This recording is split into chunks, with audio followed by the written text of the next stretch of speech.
Okay. So meron tayong isang laptop dito mga kaibigan. Yan, nag-auto press yung kanyang letter K mga kaibigan, no? So laptop to ng client. Sabi ko palitan na natin yung keyboard mo, pero wala pa daw siyang font. So diskarte lang muna natin. Total meron naman daw siyang external keyboard, no? Disable lang natin yung K na very embarrassing, nag-auto press mga kaibigan.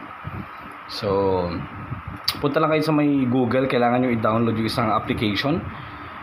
Yan sa Google dito, and then yan, nandiyan na naman si letter K, nakakainis na letter K.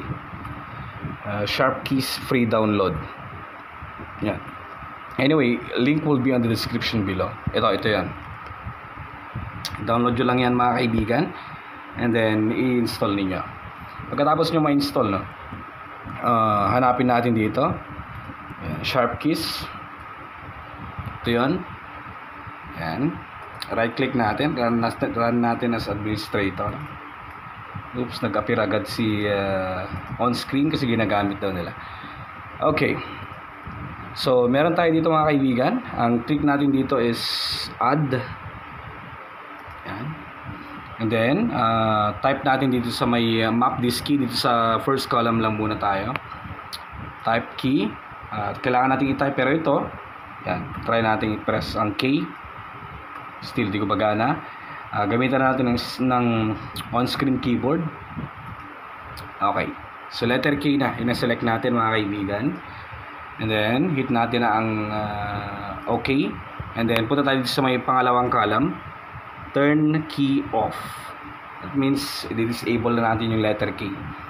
So yan, then hit natin ang OK, and then click natin ang write to registry. Okay, keep key mapping has been successfully stored to the registry. Kailangan lang natin i-restart ang ating computer mga kaibigan, and that's it. Alt F4, tignan natin mamaya kung mag-restart lang muna tayo. Check natin kung gumagana pa rin si K o hindi na, kasi nakaka-embarrass naman talaga yung mga auto pressing ghost touch mga kaibigan. Okay, so ngayon, testingin ulit natin si letter K. Ito tayo sa MS Word. Hindi ko pa na-activate to kasi kasatapos lang niya mag-upgrade into SSD. Bagong install lang din yung OS. Kahit anong gawin natin, disabled na si K. Hindi na siya nakaka-embarrass mga kaibigan. Okay, that's it. Na-cure na yung auto press problem natin. Okay. Thank you. Link will be in the description below para sa Sharp Keys. Huwag niyong kakalimutan mag-subscribe.